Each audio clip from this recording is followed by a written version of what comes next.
Okay, so today we're going to be talking about units, and in particular the weirdest units, the weird and wonderful ones. I'm going to limit myself to the ones that are actually used in physics literature today, because otherwise we'd be here all day talking about pirate ninjas on Mars and measuring bridges in SNUBS. So this is going to be from my own experiences in research, a little bit of research I've done, and then also just talking to people on Twitter. Units are important. We should care about units. There was once a $125 million unit error in the Mars Climate Orbiter in 1999. Basically, US JPL were expecting the units of thrust in newtons per second, normal SI unit of thrust, whereas Lockheed Martin gave it to them in pound force per second. A satellite entered Mars orbit too shallow and it exploded in the atmosphere and everyone's work was lost. People should care about units. Always write the units. So the one I want to start with is the one that when I was learning physics, I thought was the weirdest. It is a parsec. So a lot of people might be familiar with the parsec. There's that famous line in Star Wars, the Millennium Falcon made the Kessel Run in 12 parsecs, which makes people think that it's a time, but it's not, it's a distance. The way that it is defined is actually in terms of an angle. It's really quite strange. So it's all to do with this thing called parallax. The name parsec comes from a portmanteau of parallax and arc second, which is an angle, parsec. Everybody probably at some point has done this, where they've put their finger up in front of their face and then like closing one eye and then opened it. So like, oh look, my finger's on the left-hand side of your face, Brady, and oh now it's on the right-hand side of your face. You're moving it. Right-hand side. I'm not moving my finger. Yeah, you are. I'm you not. Were. Sorry, okay, should I do it again? I don't mind. I'm going to show it back to you. I wasn't trying to move it. Okay, left, right. This girl looks so stupid. And so basically what's happening there is that the foreground object is moving with respect to the background object, Brady, with respect to like what angle I am viewing my finger at. And if I move my finger away from my face and closer to, it moves a smaller angle and a bigger angle. So the same thing happens with stars. So foreground stars moving with respect to sort of the background stars, like the constellations. So in terms of like where the Earth is in winter, my left eye, and where the Earth is in summer, my right eye, sees a star move a certain angle with respect to the background stars.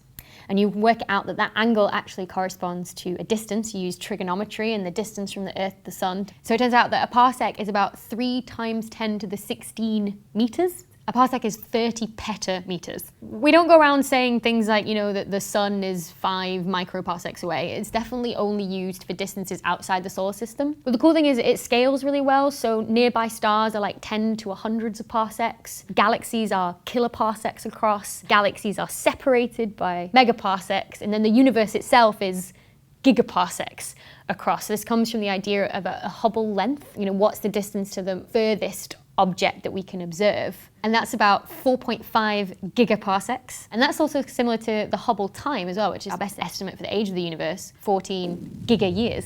Billions of years is giga-years. So it feels really weird to me to talk about distances in terms of angle shifts. Why wouldn't you just calculate the distance? And I had a little put down from someone on Twitter for my millennial ways. And they said to me, folks wouldn't think parsec was so weird if their professional career extended back to the time when electronic calculators were rarities owned by university departments. So Bill Keel, professional astronomer in Alabama, put me in my place. An electron volt. It's not a voltage. No? Do you know what it is instead? I thought it was energy, isn't it? It is, yeah. So it's not a voltage, it's an energy of an electron, basically. So it's the energy that an electron gains moving through a voltage of 1 volt. So obviously electricity comes from the movement of particles with charges and protons and electrons. Protons tend to be locked into atoms, so it's the electrons that move. So it makes a lot of sense when you think about it like that. But the reason that I think it's weird is that it's not a defined unit. It's an empirical unit. It comes from measurement. So to actually refer to an electron volt in an experiment, you have to actually measure what the energy gained by the electron is over 1 volt. Because it's not necessarily like defined, like say the speed of light is defined. It's a measurement unit. And so I think that's kind of weird how it becomes this sort of like self-referential kind of unit. So if you do measure an electron volt, it comes out at 1.6 × 10⁻19 joules, or 16 attojoules, if you prefer. So atomic physics, nuclear physics, particle physics, they all deal with the tiny things in our universe. And so these kind of energies are appropriate for those fields. The cool thing is though, it's not often used as energy unit, it's used as a mass unit. Yeah, so if we think about what Einstein told us, E = mc², energy and mass are equivalent. Once we've measured how much energy an electron has in this 1 volt, we then can know its mass if we divide it by c squared. So a lot of times that you see electron volt, it's actually quoting the mass of these tiny, tiny particles. Instead, you just have to remember that there's this divided by c squared unit that's there as well that you have to not forget. An electron, 0.511 mega electron volts per c squared. And like might sound really strange, but like most undergrad physicists will probably know that off the top of their head. In mega electron volts per c squared, which is kind of cool, right? The Higgs boson, that's 125 giga electron volts per c squared. And so again, this idea of like the prefix of the units gives you an idea of how much bigger in terms of an electron the Higgs boson really is. It's one of the most massive particles we know. So it's an energy, but sometimes used as a mass. So Brady, have you ever heard of Snooby? Yeah, he's my mate. Snoopy. He's my favourite rapper. Right. It's not like Snoopy's cousin. All right. No, he's a rapper. Snoopy. So I think this is one of my favourites, Snoopy. It stands for supernova unit in the B band. So basically what it is the number of supernova per century per 10 to the power of 10 solar luminosities in the B band. Yeah. Basically what it boils down to is number of supernova per century per galaxy, because galaxies are about sort of 10 billion solar luminosities each-ish. It's about 2 to 3 for the Milky Way. So, I mean, it's probably the smallest number astronomy has, so you've got to give us that. We live in a 2 to 3 Snooby galaxy. Exactly, 2 to 3 Snoobies. You can do this in any astronomical wave band. So, this is the range of wavelengths that you look at to tell what amount of light that you're getting in optical, infrared. So that can be U, B, V, R, I, G, Z, Y, J, H, K, L, M, N, Q. So you can have Snoovi, Snooke, Snug, endless fun. Snoozies? Snoozies, yeah. You could have Snoozies as well. I wonder whether it would be like 5 Snoozies rather than like 2 to 3 Snoobies for the Milky Way. I don't know. But I just love the idea that like professional supernova astronomers are going around going, oh yeah, that one's like 3 Snoobies. So I guess that one gets in there for the names, just too much fun. Okay, so let's break this down. Kerma for kinetic energy released per unit mass. So you think about like a radioactive atom, how much kinetic energy it releases. Air Kerma is, how much kinetic energy is released per unit mass into a unit mass of air. So how much energy the air then absorbs. Air Kerma strength is then, how much energy is deposited into the air at a distance away from the radioactive source squared. Okay, so air Kerma is obviously this energy, so that's measured in just joules per kilogram. But then people refer to that as a gray instead, which is shortened capital GY, not to be confused with a giga-year, which is capital GYR. And so that's a gray, and then you've got that in terms of the rate, so it's per hour as well. But it's air Kerma strength, so it's this distance away, so it's the grays per hour per meter squared. Okay, and they decided that was too complicated of a unit to work in, and so they gave it a new name. Do you want to know what they called this unit? Unit. They called it unit, and it has just a capital U. It's oh my god, it's so ridiculous that they just called it unit. Like, how lazy can you be? So one. Or arrogant. Yeah, arrogant. Yeah, it's just this is the defining unit. One unit is a microgray per meter squared per hour. An erg, it's not like an unsure egg, it's actually a unit of energy. So most of the units that we come across every day are, like meters, seconds, kilograms, everything like that. They are a part of a unit system that's actually defined. It's called the SI units, basically. This is the defined system. And so in the SI units, your standard unit of energy is joules.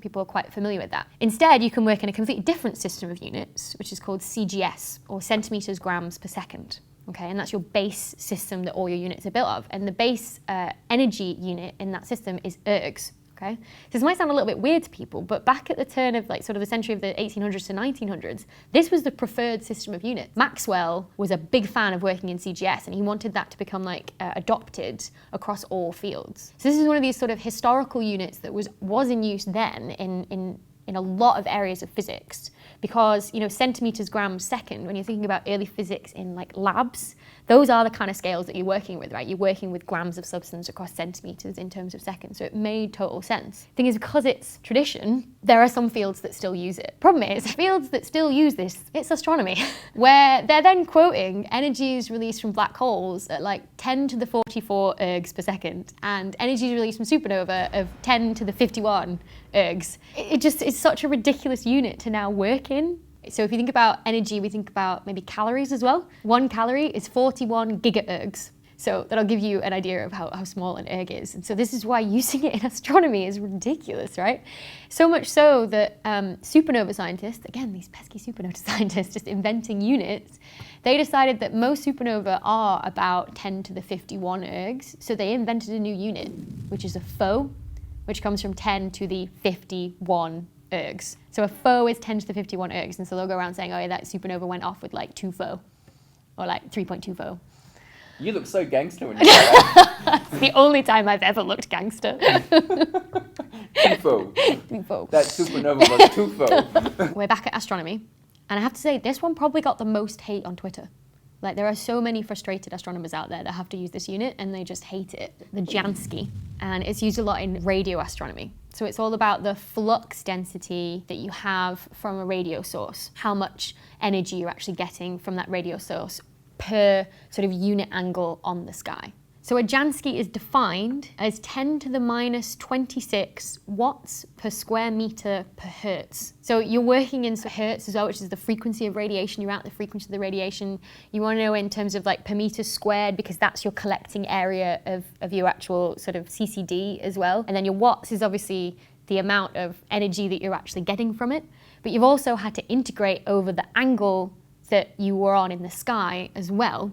And the way that the Jansky is defined is that you have to integrate over a unit angle, which is called the steradian. So a steradian is basically just a square radian, just a weird word for it. So you have to integrate over square radians on the sky as well. So it's just this horrendous unit, especially if you've never come across it before. So I kind of feel like it's a little bit of a barrier to entry for a lot of students that come to radio astronomy as well, in the fact that it's such a weird unit.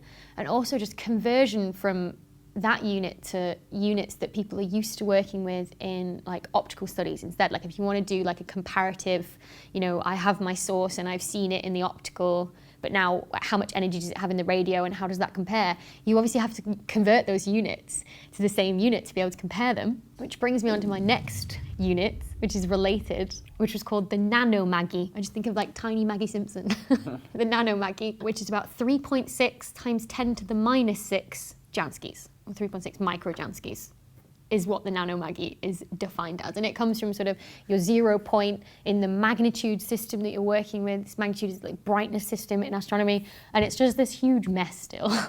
So it's on my list because it's caused astronomers so much frustration over the years. So this is a paper from astronomers, again, and they're studying molecular cloud densities. So the clouds that are going to form stars, the gas that's all going to condense to form stars, they're looking at how dense they are in the universe and what the pressure is in these clouds as well that's going to squish them together. So the sentence is, moreover, some of the highest column density clumps would require enormous confining pressures of roughly 1,000 to 1 billion Kelvin per centimeter cubed.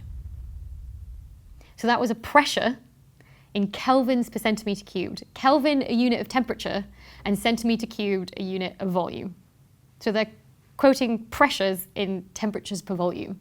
Most of the time, pressures are done in atmospheres or bars as well. But here they're doing it in kelvins per centimeter cubed, which probably doesn't make any sense until you think about the context. So in space, the gases that you're dealing with and the gases that you're modeling here, they're very low density. There's barely any interactions, you know, there's no collisions. And so basically what we call that is an ideal gas. So people might remember that from high school, ideal gases, okay? That can be always modeled as an ideal gas. And so that means that we can apply the ideal gas law, which people might remember, PV equals nRT. Put it up on the screen. P being the pressure, V being the volume, N is the number of moles of an element, R being a constant, and then T being the temperature. Astronomers change this so that they're working in the number of actual atoms they've got, because they can kind of estimate the number of atoms because it's such low densities. They rearrange it so that it's P equals number of atoms divided by the volume times by the Boltzmann constant times temperature. And they basically just say, drop the Boltzmann constant. And then they say the pressure is therefore the temperature over the volume. And so basically everybody knows that when they quote these numbers of like 1,000 to 1 billion Kelvin per centimeter cubed, that there's some Boltzmann constant in there that they haven't taken into account. But they don't say it. It's just that everybody knows. that it's there, which I think is just really lazy. And also they haven't dubbed this unit. I feel like this unit should be dubbed like the lazy or something. Like it's just, they need to give it a name if they're going to keep using it, because it's really strange and it would really confuse people, especially people like new to the field that have never even come across this before. Last but not least is a barn. You've heard of barn before? I'm talking about like barn conversions or like sheds and stuff, okay?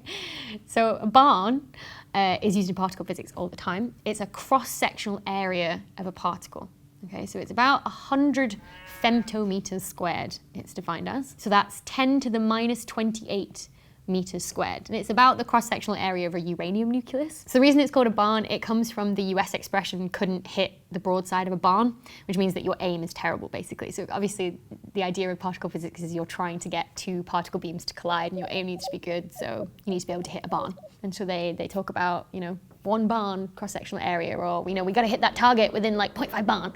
I presume. I presume that's what like the control centers of these particle physics experiments are like. We need more barns. We need more barns. The cross-sectional area of a particle, you know, you've obviously got something tiny times by something tiny, obviously gives you something even smaller. So that's why they needed a new unit. I'll give them that. It's not an SI unit necessarily, but it is recognized by them as a unit because it's used so much in the field as well, similar to a Jansky actually. There's also technically the outhouse, which is a micro barn, and the shed, which is a giga-yotta barn.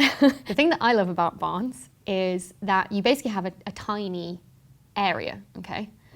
And what about if we combined a tiny area with a very large distance? So if you remember, we had a very large distance at the beginning, we had parsecs, and we were talking about the Hubble distance being like 4.5 gigaparsec, okay? And if we combine a very small area and a very large distance, we get a volume. Okay, but very, very tiny area and very, very large distance gives you a volume that's actually quite appreciable to like everyday volumes. Combine a barn and a megaparsec, you get a barn megaparsec, which is about the size of a teaspoon. Yeah, which I really, really like. You remember our Hubble length before was 4.5 gigaparsecs. So you can have a Hubble barn, which again is a volume, and it's about 13 litres. So you could talk about like filling up your car with like Hubble Barns. If you wanted to, like, my car gets so many Hubble Barns, miles per Hubble Barn, which I think is really, really nice. So that got me thinking whether we could use these crazy units in something more everyday, perhaps like a cake recipe. And perhaps we could have a physics-inspired cake recipe, all in crazy units. Yeah. Yeah? Yeah. Okay. I actually got a cake recipe. You made one? I acquired a cake recipe from Mary Berry, obviously. Okay. Yeah. And I've rewritten her cake recipe to be physics. Go on. Yeah. I feel like this should be read in like my most BBC RP accent. What do you think? Yeah. Yeah? Do it, yeah. Okay. Preheat the oven to give an output flux density in the infrared regime of 7 giga-yotta nanomaggies. Then make sure to grease and line 2 6.5 attoparsec sandwich tins.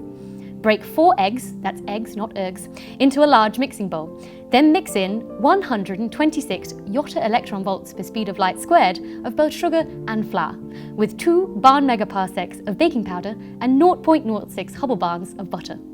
Divide the mixture evenly between the 2 tins and bake the cakes on the middle shelf of the oven for 3 femto Hubble times. Sandwich together with jam once cool and sprinkle over some caster sugar for decoration. And there you have it, a physics-inspired Victoria sponge cake.